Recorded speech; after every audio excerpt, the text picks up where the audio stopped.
heads up for potential any interference, as we definitely have a sloppy seal track. We also have a guest, Dan Ellman. We are so happy to have you on the show today. Thank you for coming. It is always great to be here. The track is sloppy, but as they say, every cloud has a silver lining. There are a lot of clouds out there. I'm looking for a lot of silver linings on this card. One of them being that the private terms stayed intact. Some really nice 3-year-olds. It did, and it keeps things intriguing. I'm glad you were resuscitated after swimming through the parking lot to get here. Backstroke. We appreciate it. So a lot of hard work to get up here in the studio. With that being said, let's take a look and see what we've got going on outside. Yep, doozy, and that's pretty much going to be what the situation is for most of the day today, Dan. Wet track, very wet track. But what's good about it is this, Callie, for all the fans that are playing the early races today, we have one of the best bets in racing coming up later in the card, and that is the 50-cent pick 5. Why? Because of the low takeout of 12%. Keep an eye on the early races. See if horses are outperforming their odds, whether they're utilizing a certain running style or running on a certain path. You can then use that to your advantage later in the card. No, absolutely. I mean, I think we were just discussing this off camera before we got on, is that relatively, we didn't have to do too much, and most of it, this is where you do really need to pay attention in these first couple of races. I think are really going to be setting the scene for the rest of the day, and with that, let's get started here. With this first leg, of course, as you mentioned, that early pick 5, that pool's going to be climbing up, and it starts with some newbies here in the maiden claiming 30,000, going a 1-turn mile on the dirt for the straight 3-year-old filly. Scratching the 2, Lady Ophelia, the 4, Celestial Express. Just the thing, the coupled entry stays intact. That's not a move we usually see in the Jamie Ness barn. That's true, and Jamie Ness has 2 horses with a lot of upside potential in here. Interesting that your topic, Minnesota bred, number 1, Mia's Angel. I gotta stick with my Midwestern roots, so that's exactly what I go with.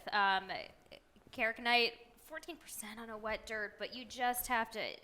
This one is asking for a little bit more distance, I believe. The gallop out was okay, but again, you have to go in a positive direction going somewhere. Yeah, she's a 0.5-to-1 horse that's won on a wet track, so I'm pretty confident that she's going to handle it. She's coming out of the similar race as my top pick, the number 5, Maddie 10, and I think we have a video spotlight to show with Maddie 10. We're going to take a look, and Maddie 10's down towards the inside here. She's going to get to the outside. The number 4 at the back is Mia's Angel, and a little bit before this, she had to check. We'll talk about that in a second. Right now, Maddie's 10 is still a little bit green, trying to straighten herself out. Now she's coming with a good kick. She's just going to miss, and she goes out for a Jose Corrales barn that really does well stretching horses out. 4 for the last 14 at almost a $10 ROI, so I think she can get a little bit closer to the pace. $10 ROI, that's it right there. Matoli, 18% with his second-time routers as well, is certainly going to be adding to that effect. As far as being on an off track, I think this one had a chance on it back at Parks.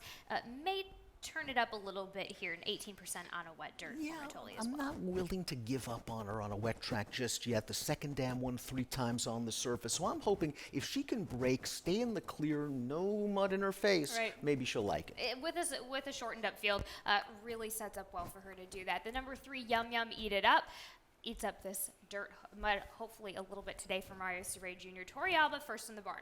Yeah, first off the claim, this horse had a little bit of trouble last time out, was sort of saving ground at the back, was steadied briefly entering the turn, split horses, so not the most ideal situation for an inexperienced horse. She had to finish up down towards the inside. I think she's slowly getting better, and the fact that she ran her best career by her speed figure on a wet track 2 starts back, that probably leads to a good effort today. Absolutely, and just by the numbers, you have to include Jamie Ness, Jamie Rodriguez with the blinkers on for that first race. Race number 2 starts the early pick 4 in this claiming 5,000. 5.5 on the dirt for the girls 4 and up. Scratching the 8, Smooth Pebble, which was my top selection, but you go with Ice Cube Baby. Thought about this one underneath, of course, for Carlos Mancia, Angel Cruz. You have to just go a little bit by, new in the barn, or back in the Mancia barn, kind of just shifting around here, looking for that elusive first win on a wet dirt. Kind of an in and outer, good race, bad race, good race, bad race pattern. Maybe we're leading up to a good race because 2 starts back against open 8s, and she's in against conditioned Nichols here today. She ran okay. She kind of got bumped at the start, was down towards the inside. She ran on with a decent gallop out.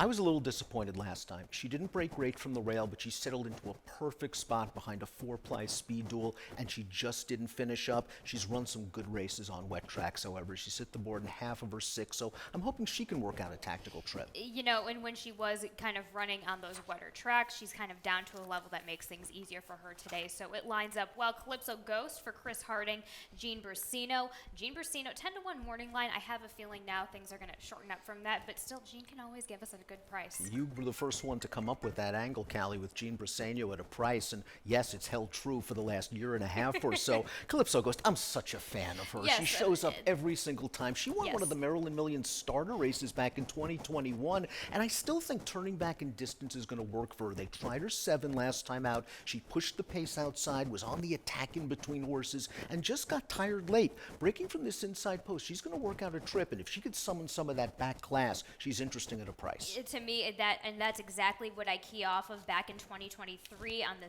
21st of July. Gets that inside post on the off-going. She's going to love this setup and situation. The number 4, Lucky Lorraine. You have to include Mary Epler, Martino Rojas. This one has just kind of been ticking along in good form.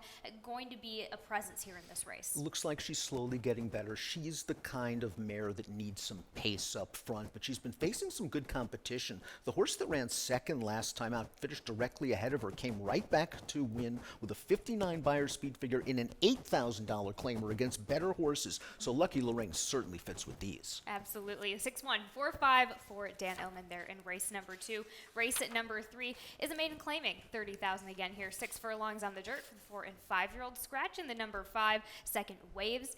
You have the number 2 on top. Infinite Series, Pedro Nazario, Jamie Rodriguez. I completely understand why you went this direction. This was the late change for me because when I first started handicapping here, I liked Yangara like most folks, and she's one of the more likely winners on this card. We'll talk about her in a second, but this wet track sort of gives me a little cause for pause, playing her at a short price. Infinite Series is a horse that I think is going to be okay on a wet track. Her career best buyer came on wet. Interesting, she was claimed by a low-profile barn despite already having lost 14 times. I wonder if it's because these connections want to use her at Delaware, think she might fit better there, but I think she's going to work out a good trip behind the 2 speeds. Nope, I think that kind of setup works for her very well. We see that 3rd of December effort. That's the similar type of trip and setup that she's going to be getting today. Let's discuss the number 4, Yangara, Brittany and Sheldon Russell, of course. That's always going to attract attention. You mentioned this. Interesting, though, no, not a lot on the bottom side as far as a wet track. You're absolutely right. I'm a little worried about that. Her career debut was against much tougher horses in Southern California. I mean, the runner-up in that race came back and graduated with a 94 buyer, then won an allowance by 11 lengths with a 105. Safe to say slightly better than the competition he's going to be in here. But it's interesting, the first spot Brittany chose for this horse was synthetic on Turfway at Turfway Park. Now a first-time gelding. This horse might just simply go to the lead and be too much for this field, but keep an eye on a horse that's coming off of a tough trip. That's the number 1, Little Skippy, and we got a video spotlight for Little Skippy. Let's watch this horse's last race. First over the circuit, breaking from the inside post as the favorite. Oh no, that doesn't work out very well. Spread out behind. If we get to see that replay, if we get to see that again, that was really the kicker there. And look at this though. This horse then advanced very early to make the lead coming to the 5/16 pole. So not only did this horse break slow, then had to use a lot of energy to get to the lead and get to the rail, and all in all is going to stay on pretty well to be second behind a horse, the last jump start, who came right back and ran second in a $16,000 2 life with a 55 buyer speed figure. Little Skippy was claimed out of this race by a barn that's had 2 winners in March, one at 7-1, one at 32-1. They're on a roll right now. Can Little Skippy break today? That's the key. That's the key. Here's the thing, and again, I saw the setup, and here's the thing. Was on the inside last time out, had to wait a little bit for the other horses to load, wasn't squaring behind, and it was actually specifically that left hind that got a little bit left behind. So I think we'll have to deal with that same situation, but I think will understand. Michael Sanchez going to be coming strong out of that gate. Will be very attentive in the gate as well. Expecting this horse, if he breaks, to be right up there on the lead, along with the 4 Yangara. In this short field, probably speed runs well. I'm hoping maybe the 2 can work out a decent trip. You have the 6 in there as well, Car Ride. 5-year-old first-time starter, but I love those candy rides on wet tracks. They do. They do perform very well. Betty Draper, we don't see a lot with the family. We don't actually see much on a wet dirt at all on the dam either. But the dams have siblings. 8 for 11 on a wet dirt. So you have to dig deep, but there is something there.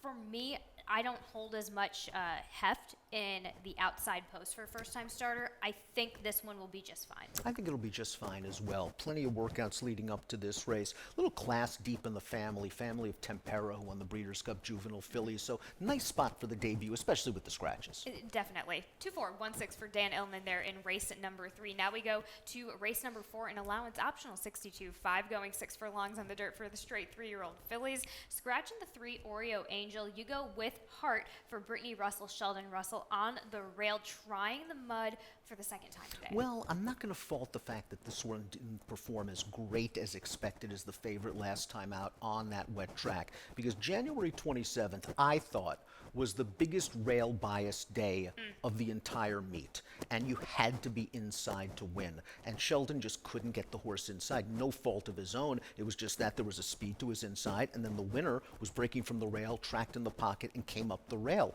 Hart, I thought, all in all, ran very well against the grain of the track. The dam won on a wet surface. That race, the extra heat, has already come back strong, with CC Royal returning to win with an 81 buyer. Absolutely. So it bodes well, just kind of needs to get a little bit pushed out of the gate on the inside this time. Just going to have to overcome that. The number 2, stick with the colors, John Salzman Jr., Javian Toledo. Impressive first time out. I thought was very professional. Has some bottom mud breeding to help out. Certainly. Dam won on a wet track. She has already foaled 4 wet track winners, and Yes. You're absolutely right. This filly was super impressive in her debut. She didn't break great from the rail. She made a 4-wide bid on the turn, and she was going, gone, and she got a really strong 70 buyer speed figure. And why can't she be a nice horse? She's a half to Our Nation on Parade, who won the Maryland Million Classic. And now is finding himself also, Our Nation on Parade, also finding himself sprinting as well. And he previously was a decent sprinter. So a lot to offer there with this divining rod filly. The number 5, you also have in the outside, Brown Sugar Babe, Mikey Jones Jr., J.D. Acosta. This one is going to be coming at you from New York, so definitely get some help right off the get-go. Just looking for a little bit of a price, maybe to sort of liven up Absolutely. our single race exotics. Listen, I've been waiting for you to just throw in another 60-1 price to us. I I don't know if we're going to find it today, but I don't know about today, but I appreciate you mentioning it.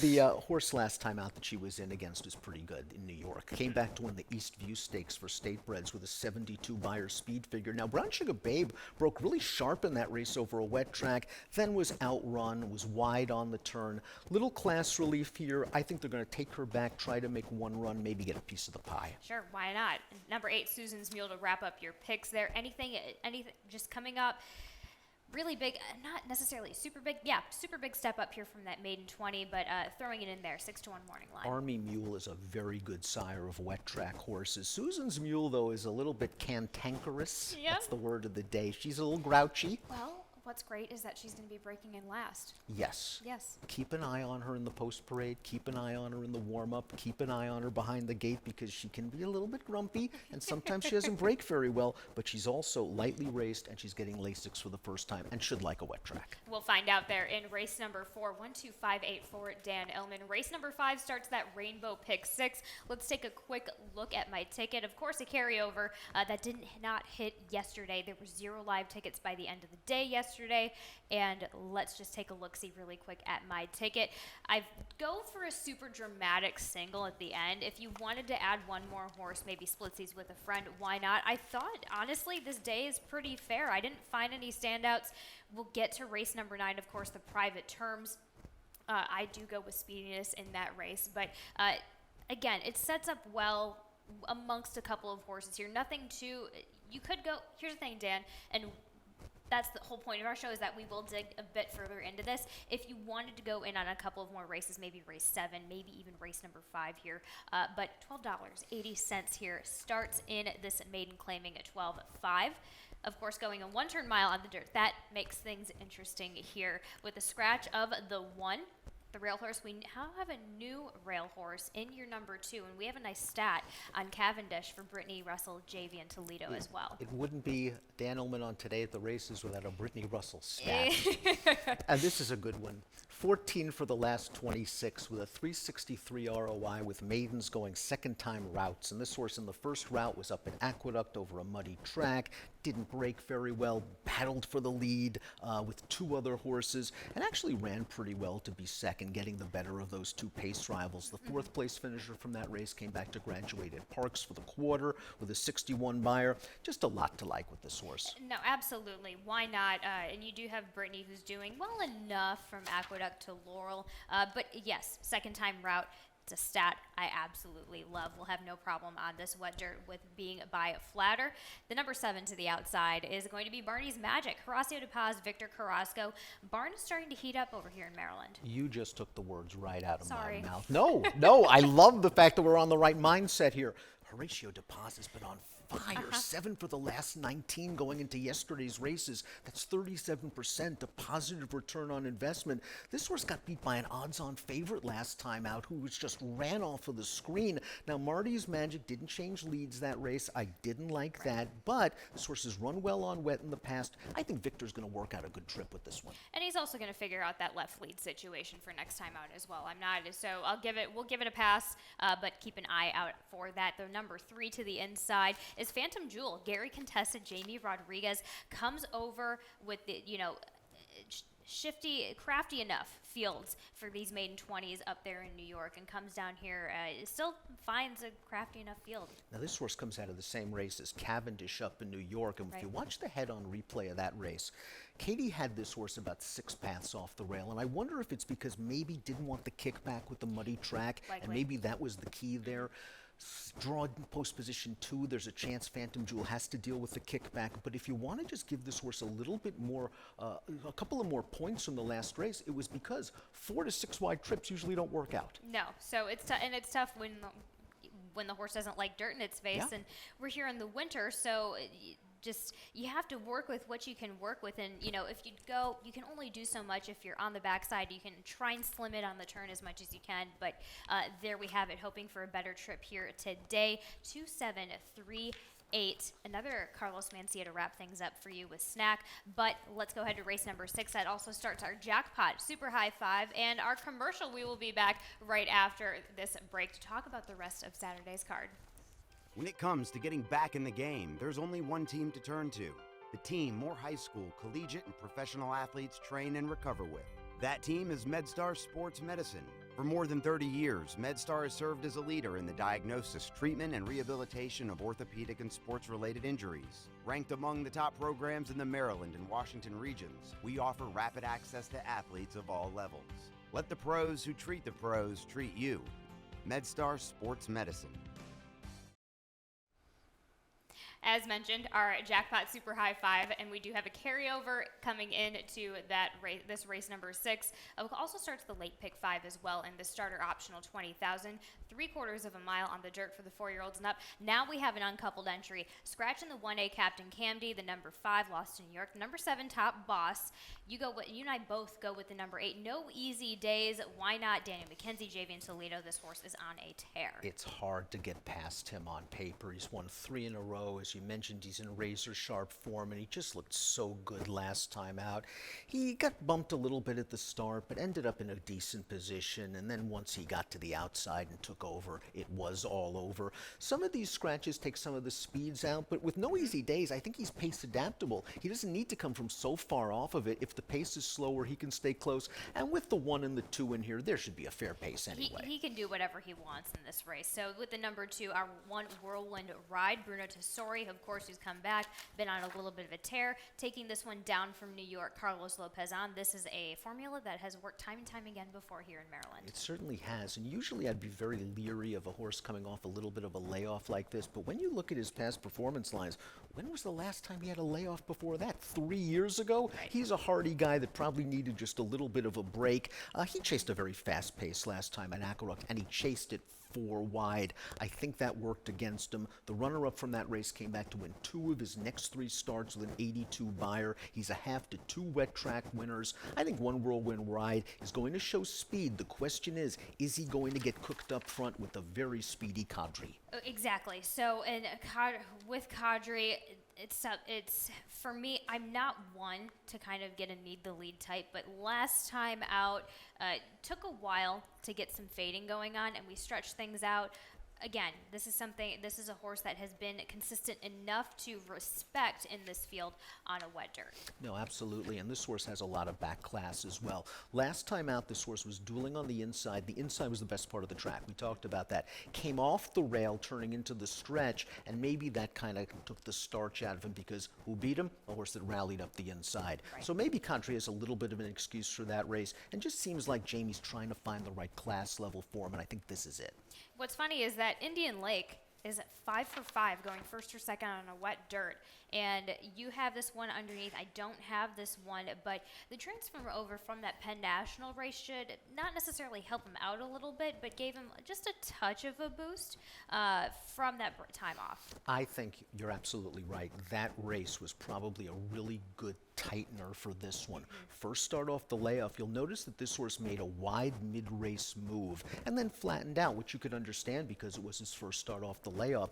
Breaking just outside the 2 speeds, I just think he's going to work out a good trip. Raul Mania's been riding in fantastic form. He has been. He's just kind of come on the scene in the past couple weeks and has been giving us a lot of surprises there. 8-2-3-1 U for Dan in race number 6. Race number 7, a maiden special weight, 5.5 on the dirt for the straight 3-year-olds. No scratches here. Let's talk about the number 6. Get the story. I'm done for Brittany and Sheldon Russell. Brittany's got 2 first-time starters in here. I always guess wrong with Brittany's first-time starter. So I went with the 6. Okay. Folks bet the 3, Lottie Dino. Lottie Dino has a more of a sprinty pedigree, being by Munnings. Look at the pedigree for this horse, though, the 6. By Curlin. The dam's a half to a horse named Vino Rosso, who won the Breeders' Cup Classic. Yes. This is the family of Commissioner, who won the Pimlico Special. Yes. So you would think 5.5 might not be this filly's game. She is bred to handle a wet track. And another Brittany stat, which also, affects Lottie Dino. 9 for the last 20, 45%. 3-year-old first-time starters, maiden special weight dirt sprints. This horse, looks like it was with Todd Pletcher at one point down in Florida. Now up here for Rapoli. Yeah, so this is a move where it's kind of been cranking up between Rapoli and Russell, so you just have to respect it. Absolutely have to respect it on a multitude of levels. Let's talk about the number 2 in Hot Dance, Mike Trombetta, Jamie Rodriguez. Consistency over flash here in this field. Absolutely right, and also by a very good wet track sire and go sapper. We saw Tromby 1-2 yesterday. 4 for the last 18, second off the claim, big ROI of 351. Hot Dance first off the claim, tracked 3 wide and in between horses. I thought this horse ran okay to get up for second money that day. Rodriguez aboard. Experience counts so much in these races. When you have a horse that's shown form, that is taking on first-time stars, especially over a testing track like today, that's a big advantage for this horse. For me, it's kind of the grittiness of that mid-pack and then that effort 2 back of just doing a lot of the hard work. Really battle-tested for amongst a group of maidens here today. The number 3, Lottie Dino, you mentioned a lot of speed breeding. Brittany Russell Toledo team up on this one. Yeah, half to a stakes-winning dirt sprinter named AP's Glory, who won the career debut. Versatile enough pedigree. The dam's also a half to a grade 3 stakes-winning turf router. The dam is foaled, 1 wet track winner. Something tells me the board will tell the story between the 3 and the 6. But I'm interested in your first-time starter. You're attracting J. Ron Barbosa on the outside. That's the 8, Yingle Bells. Yingle Bells. So here, this is where I go with, and actually even before the rain, I had this one on my top selection. This one, of course, the back breeding for the wet dirt, that's something that attracted me as well. The dam, winner first time out on the off going, that's kind of what sold me there, consistent. So I'm also seeing these works. I'm loving these gate works, the 5 furlong gate work to the 3 furlong gate work, just to kind of get a little zip in it. I'm a big, morning person as far as what I see in the morning and prepping one. And I actually love the outside post for this one. So for me, the stars kind of align here. This, Mosler, 11%, and I get that, we have such stupendous breeding, but I took a chance. I'm trying to give you a little bit of value with 2 Brittany Russell horses here. And a lot of first-time starters show speed, so if Yingle Bells goes right to the front and wires this field, you'll have to then say on the afternoon show, Yingle Bells, Yingle all the way. That's going to be Dave Rodman saying that. Okay. That's going to be Dave, and listen, if he doesn't, I certainly will All be. right. Let's go ahead and discuss the first stake of the day, Beyond the Wire, in race number 8, a 1-turn mile dirt affair for these 3-year-old fillies. Scratching the 5, Patricia Ann. You and I both end up on Kiss for Luck. Butch Reed, Michael Sanchez comes off of a listed stakes on the dirt, going 2 turns. I think she's figuring it out, Callie. I think she's figuring it out with more distance and especially on a wet track. Her last 2 races have come on wet tracks. They've been a vast improvement. This horse has been bred to be a good horse. She is a half the Vequist, 2-year-old filly champion. Butch Reed comes into Maryland for a reason. It's not for the rain. 6 for 18, 33%, $3.36 ROI recently for Butch Reed in Maryland. I'm a little concerned about the lack of pace in this race. Aoife's Magic is a quality filly coming in from Parks. She's going to show some speed in here, so it's up to Michael Sanchez to keep Kiss for Luck close to the pace. But I thought her last race was pretty good. She tracked inside. She ran okay behind a stablemate that was coming off a layoff and seems to have some talent. Yeah, so I think, it's kind of gun it and run it here for the number 4. I really do feel like that's the only chance we've got here. Now having a couple of these races under her belt, that's going to help out a lot. Determined Driver, Phil Schoenthal. Forest Boys, again, we have another nice Dan Illman stat on Phil Schoenthal. First time stretching out for Determined Driver, and Phil does very well with this move. 7 for the last 35, $2.83 ROI, and Determined Driver was a little bit up against it last time out because she caught my good friend Miss Harriet in the Wide Country Stakes, and she just got wired that day. The pace setup wasn't there for her. She was held up a little bit down towards the inside. She got out in the stretch. She kept trying in the lane. She's going to work out a really good trip because I can just see Forrest breaking and just using Aoife's Magic as a target. No, that's perfect. That's exactly it. She's gonna. You said it. We don't need to say any more. So I love that Faith and Force to work out a trip here. I think and especially in a shortened field, that's going to help things out. Kissed by an Angel, Joanne Schenkel, Angel Cruz on the rail, just looking for a little bit of a comeuppance, but can find it. We've seen it. We just need to see a little bit of an extension from that Gulfstream race. We know she has it in her because she won the Maryland Juvenile Filly. Sometimes she doesn't break very well. That worries me, but she does like a wet track. And in a race without much speed, if Angel can get out of the gate with Kissed by an Angel, maybe he goes right to the front in here and sort of sets things up for our top pick, the 3 Kiss for Luck. Quickly getting back to Aoife's Magic. Yes. This horse won her first 4 starts. Last time out, she was against Jody's Pride, who, of course, last year ran second in the Breeders' Cup Juvenile Fillies. It was a very tough spot, and on that day at Aqueduct, the outside was the place to be, and she was stuck down on the rail. So take that last race with a grain of salt. She's pretty good. Yep, nope. Looking for, I feel like she's, especially in her post, she's going to have a nice, easy, it sets up for a nice trip for her. Absolutely. Which is kind of why I'm geared. That's where I get worried with the number 1 Kiss by an Angel. I don't know if she's going to be liking the situation as far as being forced one way or the other of being on that inside post. Yeah, I think if she breaks, she has to go because that's her best chance of winning. But if she does go, then all of a sudden there's a chance she battles it out with Aoife's Magic, and it sets things up for Determined Driver or what she reads, source the 3 Kiss for Luck. There we have it. Race number 8, Dan Illman, 3-6-4-1. Let's get to the private terms. 2 turns on the dirt for these straight 3-year-olds. No scratches here. The whole race stays intact. You and I both go with the number 7, Speediness, on a roll with Jamie Ness. Jamie Rodriguez looking to win from one listed stakes to the other. Speediness just won last time out. It was the Miracle Wood Stakes at Laurel. He beat 3 of these same horses, and this horse just seems to like a 1-turn mile. I think we have a Speediness video spotlight, do we? We don't. We have. don't. No. Speedrunner. Oh, we have Speedrunner, Speedrunner. You know yes. something? It'd be nice if I It's remembered easy. when I send it. But here's the thing: they both have speed, so it's fine. That's easy to mix. It's easy to mix up. Just save my bacon right there, folks. Not entirely, but speediness, of course. I mean, it's just hard to argue with this one in the sense of the gate speed going long, being on the outside of Speed Runner just really helps out this one. With speediness, we know the plan. The plan is we're going to try to go get to the lead here because that's where this horse has gotten a very, very effective and strong. I'm a little worried that Point Doom, the number 4, breaking inside is going to try to show some speed this time because he was very eager and pulled very hard on the outside in the early portion of the Miracle Wood, and he was still punching along at the end. I just wonder if Karamanos is going to say, I'm inside speediness. I'm not sure speediness wants to go this far. I want to break and make him run. Right, and I think pushing the issue is something that this one is certainly capable of. Like I said, just kind of getting back, and this one's still kind of getting back into season, coming off of that time off. So don't worry, I was in between the 1 and the 4 on my picks, and I think if they gun for it, and that's exactly what I thought, Dan. I said Karamanos is going to be a bit